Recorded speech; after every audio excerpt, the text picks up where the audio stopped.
Olá, o meu nome é Manuel Moreira e estou aqui a convite do Teatro Municipal do Porto para tentar descortinar a palavra masculinidade.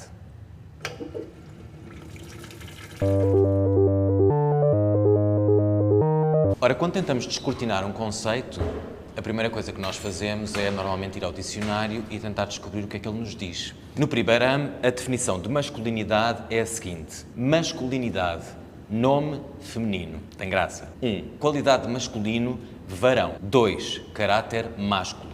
3.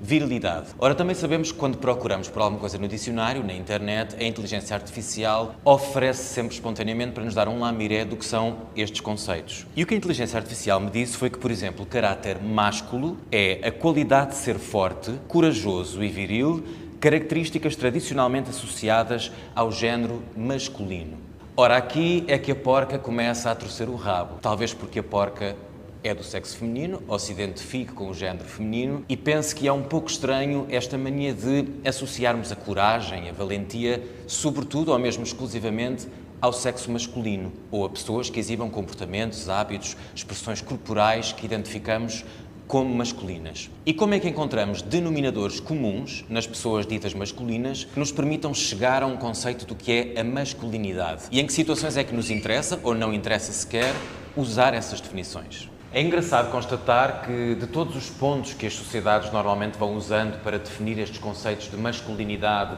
e feminilidade, alguns vão se mantendo ao longo dos tempos e outros vão se alterando significativamente. Aquilo a que hoje chamamos de expressão de género, ao contrário do que algumas pessoas nos querem fazer crer, é uma das coisas mais mutantes ao longo dos tempos.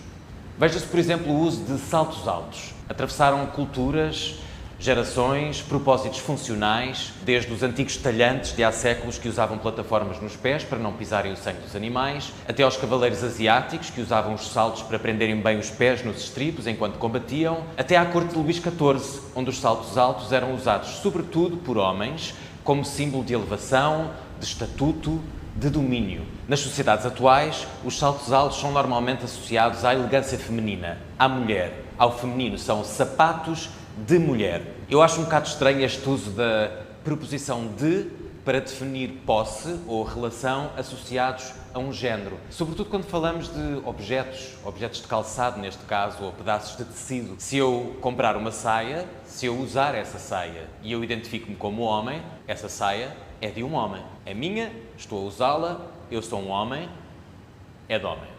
Alguns setores da sociedade, nas últimas décadas, sobretudo, foram conseguindo libertar-se destes ideais impostos daquilo que é a masculinidade, daquilo que é a figura do homem e como ele se deve comportar. No desporto, nem sempre é assim, e isto talvez tenha a ver com a história do papel dos homens e das mulheres nas várias competições desportivas. Durante séculos, o desporto foi visto como um lugar de exibição e de performance, de força, de masculinidade, de virilidade. Nas primeiras Olimpíadas da Era Moderna, as mulheres foram impedidas de participar. Ali não havia lugar para o feminino.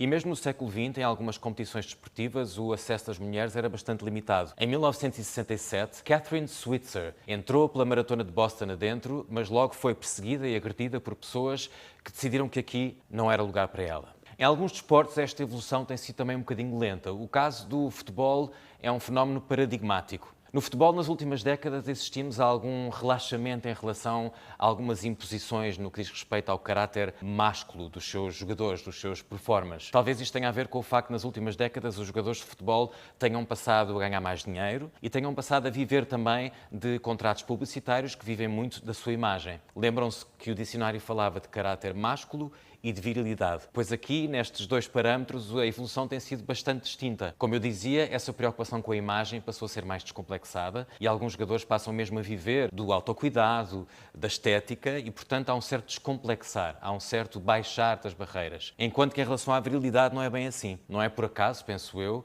e acho que é de senso comum verificar que no futebol a assunção, por exemplo, da homossexualidade é praticamente nula e não é porque acreditemos que no mundo do desporto simplesmente não existam homossexuais ao contrário do resto da sociedade. Há ainda, portanto, um caminho a percorrer no derrubar destas barreiras no que diz respeito às expectativas em relação a estes papéis de género. Voltando à definição do caráter másculo e da coragem que tantas vezes a ele é associado, fará sentido definir a coragem como uma característica predominantemente masculina? É a do porte físico ou da força muscular, da força de braços, que a média poderá ser maior nos homens, que advém a coragem? Não terá a coragem mil formas diferentes de se manifestar e tantas vezes essas manifestações vêm de pessoas de expressão feminina? A masculinidade é um conceito difícil de descortinar e quanto mais abrimos a cortina, mais confuso ou pelo menos mais relativo tudo se torna. Quer isto dizer que o conceito de masculinidade não serve para nada? Que é só uma palavra? Não, de todo. Os conceitos e as palavras que os identificam são sempre úteis para construirmos pensamento,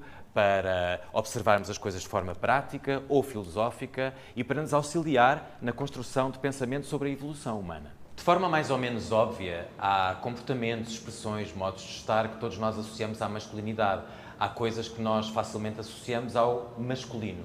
Mas quantas dessas coisas são inatas e quantas é que nos são incutidas por pressão de pares ou por influência da cultura vigente, etc. Precisamente porque alguns desses comportamentos associados à masculinidade são às vezes mais incutidos do que inatos, a performance da masculinidade pode às vezes ser problemática. A masculinidade frágil e a masculinidade tóxica derivam precisamente de uma certa ansiedade em corresponder a papéis de género que nos foram incutidos às vezes desde crianças, sem nos darmos conta. A masculinidade pode ser frágil, também pode ser forte, pode ser sexy, pode ser inspiradora, pode ser problemática, pode ser empática, pode ser aquilo que nós quisermos. Cabe-nos a todos nós, a todas, a todos, a todes, encontrar o lugar mais saudável na sociedade, no espectro daquilo que é o género e a sexualidade e vivermos bem uns com os outros em sociedade. Isto salpicou-me tudo.